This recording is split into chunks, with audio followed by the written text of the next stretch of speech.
Allahumma a'inni, ya Allah tolonglah aku, ala zikrika, untuk sentiasa mengingatimu, wa syukrika, untuk sentiasa berterima kasih kepadamu, wa husni ibadatik, bantulah aku ya Allah untuk memperelokkan ibadahku kepadamu. Doa ni Nabi ajar kepada Sayyidina Muaz.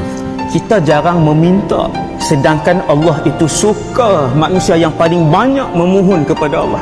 Lepas Nabi sebut tu, aku sayang kamu wahai Muaz, jangan tinggal tiap-tiap kali selepas kamu solat, selepas bagi salam, Allahumma a'inni ala zikrika wa syukrika wa husni ibadatik.